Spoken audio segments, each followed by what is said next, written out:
Vamos a conversar aquí en Ahora es Cuando, en Infinita, con Francisco Cox, abogado, integrante de la misión del Consejo de Derechos Humanos de la ONU en Venezuela. Francisco, gracias por estar esta mañana con nosotros. Bienvenido, buenos días. Muchas gracias por la invitación. Ayer el presidente Gabriel Boric, Francisco, dijo que se estaban cometiendo graves violaciones a los derechos humanos en Venezuela en el escenario postelectoral. Ya la misión de determinación de Naciones Unidas, de la que tú eres parte, lo había alertado, ¿verdad? Había levantado una alerta sobre esas violaciones de derechos humanos. ¿Cuál es la realidad hoy día? A ver, nosotros estamos en ese proceso de investigación. Nosotros tenemos que presentar en septiembre, el 19 de septiembre, presentamos nuestro informe al Consejo. Y eso es a la vuelta de la esquina. Sí, y entonces estamos en un proceso de recolección de información. Ahora, lo que estamos viendo es algo que nosotros advertimos el año pasado. Nuestro informe se centró en... Había mucha gente que decía que la situación en Venezuela estaba mucho mejor, que estaba mejorando. Muchos embajadores residentes en Caracas hablaban de esta mejoría, yo creo que un poco sesgados por su ubicación de sus casas, porque en los barrios que ellos viven, efectivamente la situación económica estaba mejorando, lo que les dio un sesgo. Y nosotros lo que enfocamos en esa oportunidad dijimos que el aparato represivo del gobierno de Nicolás Maduro, que se ejerce a través del SEBIN, que es la inteligencia civil, y el DGCIM, que es la inteligencia militar, seguía activo y se podía activar a voluntad. Y esto se había hecho con procesos selectivos y se estaba, por ejemplo, deteniendo arbitrariamente a líderes sindicales, a miembros de partidos cercanos a el chavismo, pero que se habían escindido, como un partido que se llama Bandera Roja,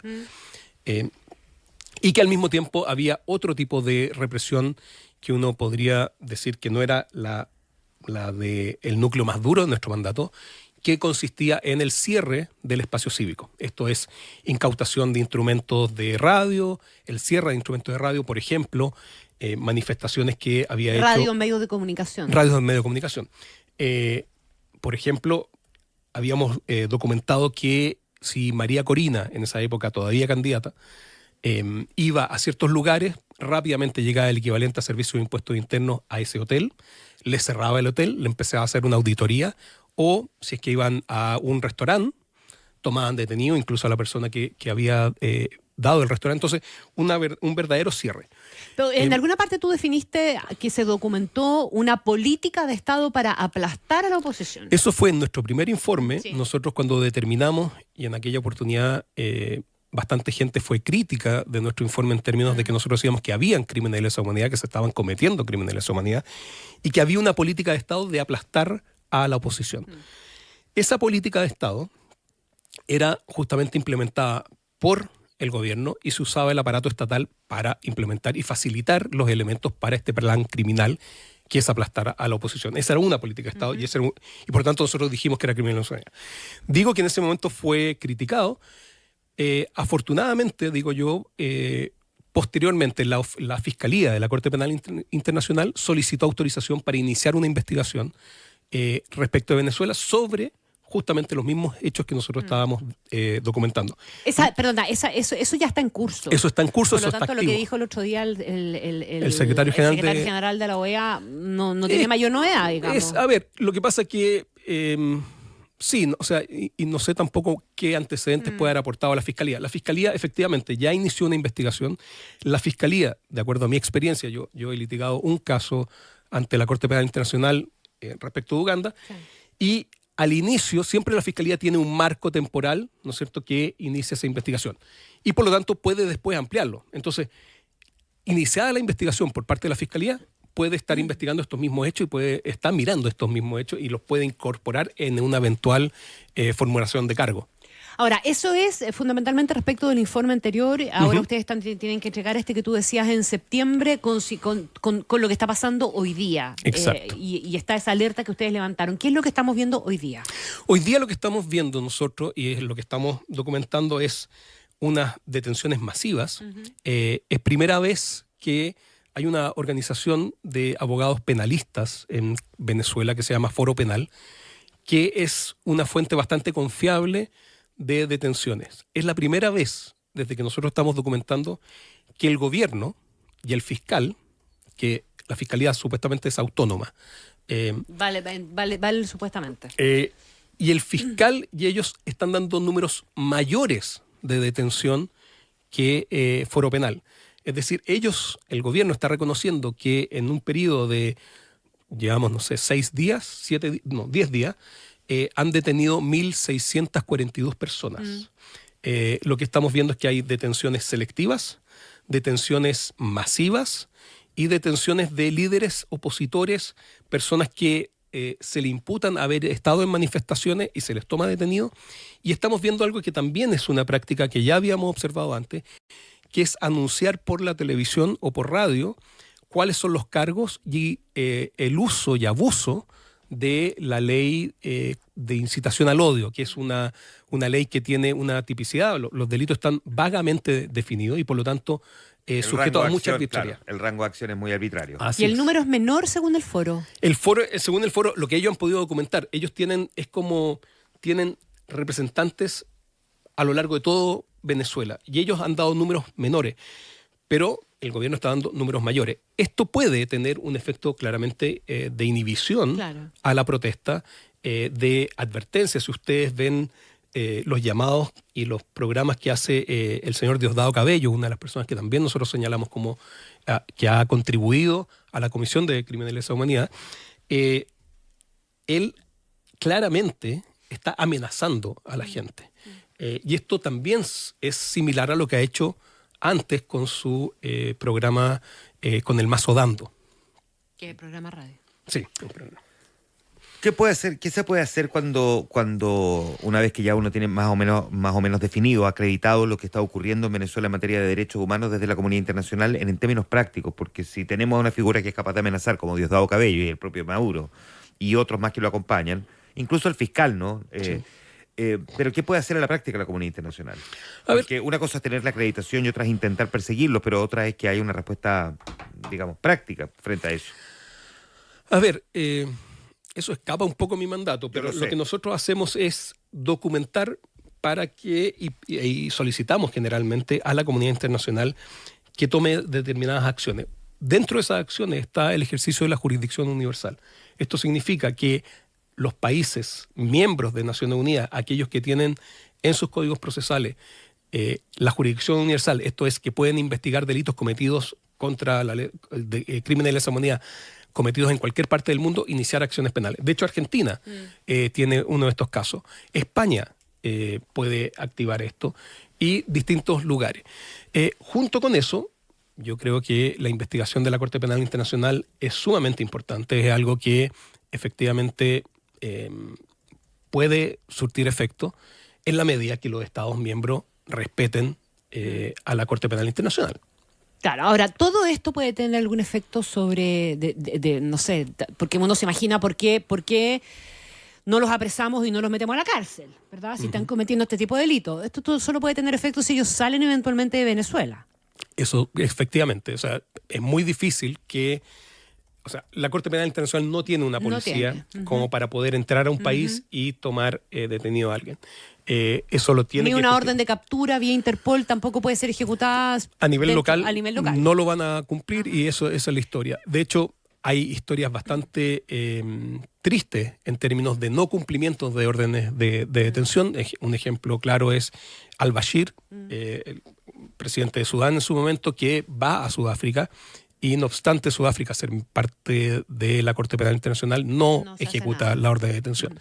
Y por lo que hemos visto, ¿no es cierto?, hay un anuncio de México invitando a Putin al traspaso de mando de Claudia Sheinbaum a México. Con garantías de no... Y entonces es curioso porque México es parte del Estado, es un Estado miembro de la Corte Penal Internacional. Hay una cuestión discrecional ahí de la autoridad de turno. Ahí hay siempre una discusión de dos principios en disputa. Uno es la costumbre internacional y de la inmunidad del jefe de Estado, que algunos estados, y el Estatuto de Roma que dice que no hay inmunidad de jefe de Estado para esto. Y eso debiese ser resuelto en tribunales locales, si es que alguien intenta ejecutar eso. Ahora, estamos conversando con el abogado Francisco Cox. Francisco, hoy día se habla de tratar de llevar a Venezuela a una suerte de transición pactada. Y que en esa transición pactada se le ofrecería a Maduro, dicen que Estados Unidos dijo lo que quiera con tal de que se vaya y que suelte. amnistiar. ¿Cómo verían ustedes y cómo ven ustedes esa opción? Porque es efectivamente una opción que está puesta sobre la mesa. Para sacar a Maduro le vamos a ofrecer que nunca va a estar preso. Ni él ni los suyos, digamos. A ver, los estándares internacionales no permiten amnistías por crímenes de lesa humanidad. Eso es así de fuerte y claro, y sobre todo para la gente más responsable, como serían, ¿no es cierto?, el aparato superior del Estado de Venezuela. Ahora bien, también tenemos que tener en cuenta, y eso va a ser interesante, ver, por ejemplo, la experiencia colombiana.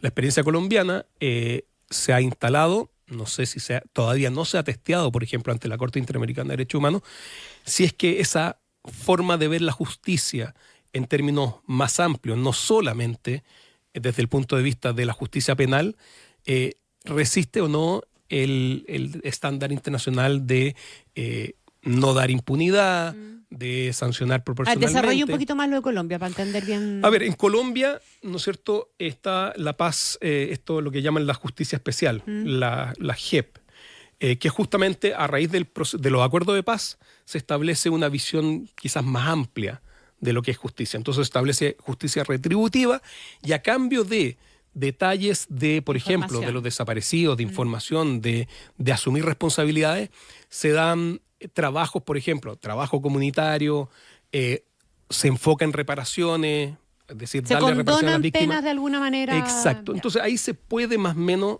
ahí se va a testear eventualmente, porque hay víctimas, yo ya he escuchado y he leído que hay víctimas que no están satisfechas con este sistema, y puede ser que termine en la Corte Interamericana de Derechos Humanos, y ahí vamos a saber cuál es el estándar internacional. Ahora, tú dices que amnistiar no se puede, amnistiar No se puede. a los criminales de lesa humanidad.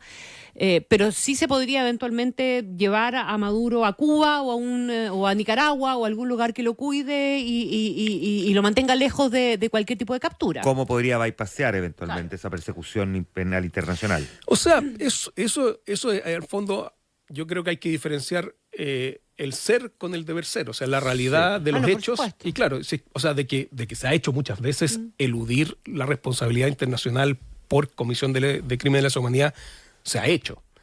Si eso es lo debido desde el punto de vista de estándares internacionales, es distinto. Lógico. Y ahí claramente mi rol es ver desde el Defender punto de que sea vista del deber ser. Exacto, Lógico. desde los estándares internacionales.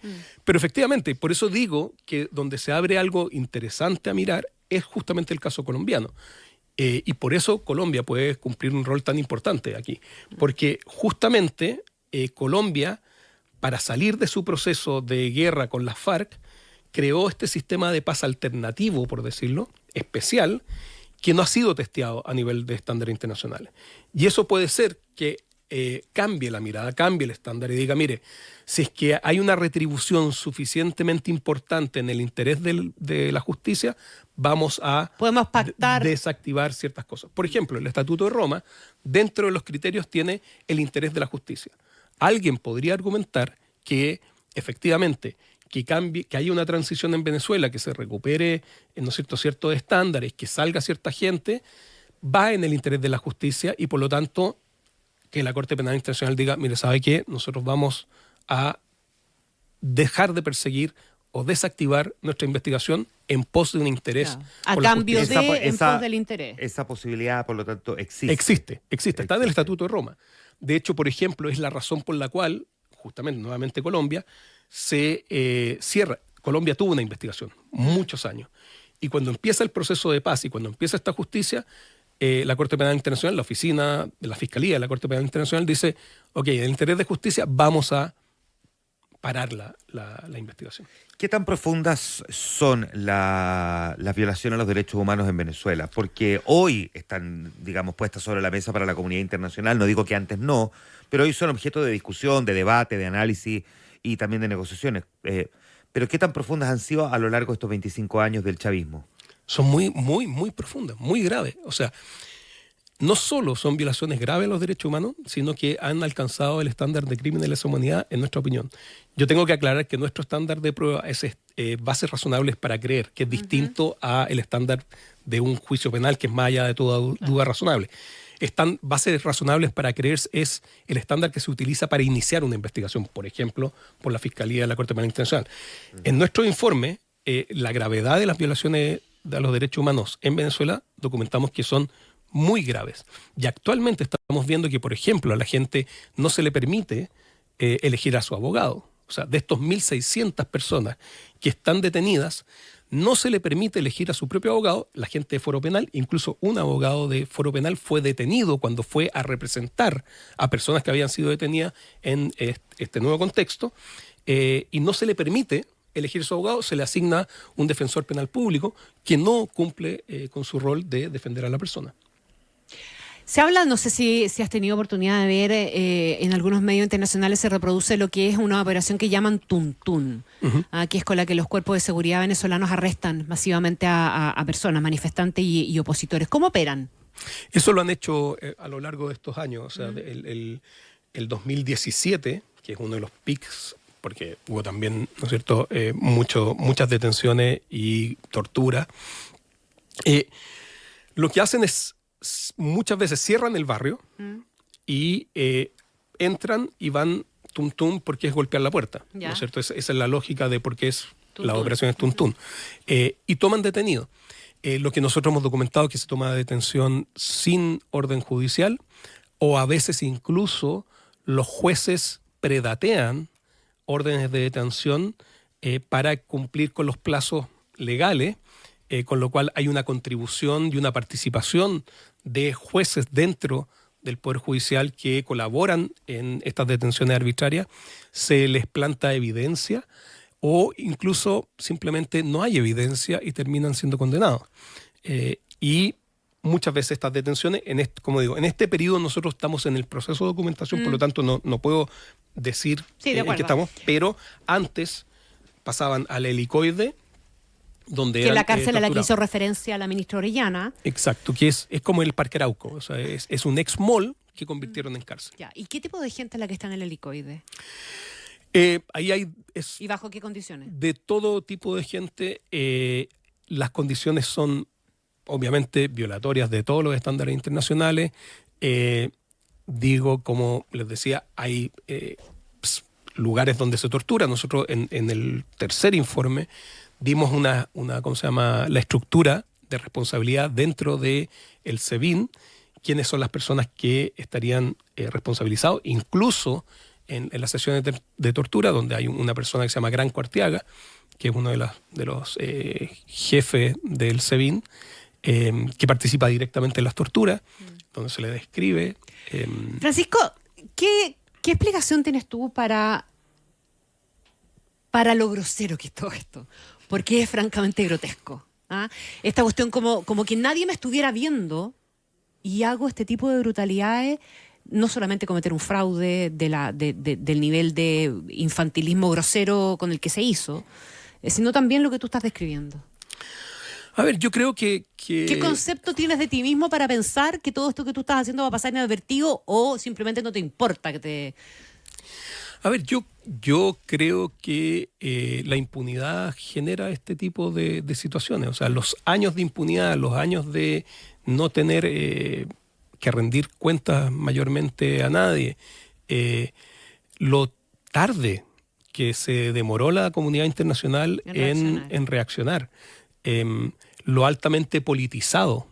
Y eso es lo dramático. O sea, aquí lo dramático, y lo digo para lado y lado, es cómo el tema de Venezuela es usado políticamente por lado y lado. Creo que toda esa conjunción de elementos es lo que hace que en este momento se genere ese nivel de impunidad. Y además, la absoluta captura que hay de los distintos elementos de los poderes del Estado. O sea, la destrucción del Estado de Derecho, el que un sistema de justicia, como también documentamos en nuestro segundo informe, que juega o colabora críticamente en la Comisión de Violación de los Derechos Humanos, hace que, en el fondo, efectivamente, la impunidad sea rampante. Tú no te vas a meter obviamente en el tema electoral por razones obvias, pero si esa institucionalidad que tú defines está así de cooptada y de corrompida, nadie puede esperar que el Tribunal Supremo que está viendo hoy día el tema electoral vaya a tener un pronunciamiento imparcial. A ver, lo que yo sí puedo decir es que nosotros documentamos que el Tribunal Supremo de Justicia recibe instrucciones directas del Poder Ejecutivo en casos políticos. Nosotros documentamos en aquella oportunidad, ¿no es cierto?, estos casos políticos donde se detenía opositores, o personas percibidas como opositores. O sea, uno pensaría que cuando hablamos de opositores son solo los líderes. No. Acá una persona que tuitea, y tenemos el caso de una chelista que tuiteó en contra del gobierno por chelista, de chelo. De chelo. Porque un problema con la cultura, fue detenida y estuvo meses detenida por ese tuit. Entonces, ahí vimos, ¿no es cierto?, que no hay una imparcialidad del Tribunal Supremo de Justicia, que la composición del Tribunal Supremo de Justicia se ha hecho de tal forma que no es un verdadero control. El que Maduro haya convocado elecciones este 28 pasado, en esta lógica que tú estás describiendo, ¿cómo se inserta? A ver, porque finalmente es parte del juego. Lo que pasa es que estaba presupuestado. O sea, si uno ve la formalidad de Venezuela, por ejemplo, la Constitución es una muy buena Constitución. El Código Procesal Penal es muy similar al que tenemos nosotros y muy garantista, con garantías, con separación. Entonces, el cronograma estaba escrito. No olvidemos, y eso también está en nuestro informe del año pasado, que el candidato González es el tercer candidato, que fueron inhabilitando candidatos a medida que iban pasando. Entonces, y no lo inhabilitaron solo porque el gobierno pensó que no tenía ni una posibilidad de ganar y... Eso lo hizo usted. Yo no puedo pronunciarme sobre eso. Pero yo le voy complementando, porque usted sabe, lo conocemos hace muchos años. Ya. Pero claro, tres candidatos y eso de alguna manera mayor. Claro, da cuenta, digamos, de cómo amañó este proceso electoral el presidente. Pero la reacción de la población que hemos tenido en estos últimos días de levantarse y protestar en contra del mandatario ha generado también esta renovada preocupación sobre un recrudecimiento de la violación de los derechos humanos. Por eso te preguntaba si había algo que la comunidad internacional podría hacer para evitar que esto se transforme, no voy a decir en una guerra civil, que sería el peor de los escenarios, pero sí en un baño de sangre que se pudo haber evitado. A ver, sí, a mí me parece que la comunidad internacional no puede perder el foco. Y lo que nosotros estábamos viendo hasta este periodo era una especie de adormecimiento de la comunidad internacional y agotamiento con el tema de Venezuela. De esos temas que se instalan y se eternizan. Claro. Y lamentablemente, incluso nuestras alertas a veces nos decían que éramos exagerados. Lamentablemente teníamos razón. Lamentablemente. ¿Hay alguna nación dentro de Latinoamérica que eventualmente esté replicando un modelo como el de Venezuela desde el punto de vista de los derechos humanos? Por ejemplo, Nicaragua. Nicaragua es uno de los ejemplos que se cita frecuentemente y muchas veces se decía, bueno, Venezuela va a pasar a ser Nicaragua o no. Y estamos todavía, yo creo que en esa encrucijada. Venezuela va a pasar a ser Nicaragua. Eso es lo que se dice. Eso es lo que en el fondo es lo que siempre se discute en ciertos foros. Viste que Ortega expulsó al embajador de Brasil porque no fue al aniversario de los 45 años de la Revolución Sandinista. Y Brasil, ha jugado un rol muy, muy importante. Lo que Brasil hizo con la embajada de Argentina es algo significativísimo. Recordemos que en la embajada de Argentina en Venezuela había 6 personas asiladas, 6 venezolanos asilados, y con la expulsión de la misión diplomática que decretó Maduro, igual que en el caso de Chile, el Brasil asumió la protección y el cuidado de la sede diplomática. Brasil de Lula con Argentina de Milei. O sea, ¿por qué es tan importante? Porque lamentablemente no muchos países latinoamericanos dieron ese asilo. Argentina lo da y por lo tanto, dada la pésima experiencia de Ecuador-México, que Ecuador invade la embajada de México, al pasar, se temía incluso que podían invadir la embajada argentina, y al pasar incluso a manos de Brasil, se ve que eso es mucho menos viable y por lo tanto se da la protección a 6 personas. Y eso nosotros lo hemos dicho y lo dijimos en el Consejo, que es algo que podía hacer la comunidad internacional, es justamente aquellos países que tienen embajada recibir asilados políticos, porque cuando se recrudece la situación se requiere ese asilo diplomático y esa protección en la embajada. Y hubiese sido muy bueno que todas las embajadas hubieran tenido esa actitud que tuvo Argentina. Bien, pues Francisco Cox, abogado integrante de la misión del Consejo de Derechos Humanos de la ONU en Venezuela, gracias por estar esta mañana con nosotros. No, gracias por la invitación. Gracias, Camilo. Perdón, estaba hablando con Camilo. Gracias, Francisco. Gracias, Francisco. Estaba chateando con Camilo, ya. Dice que no hablamos de mascotas al aire con ya. 8:32 minutos. Están haciendo bullying.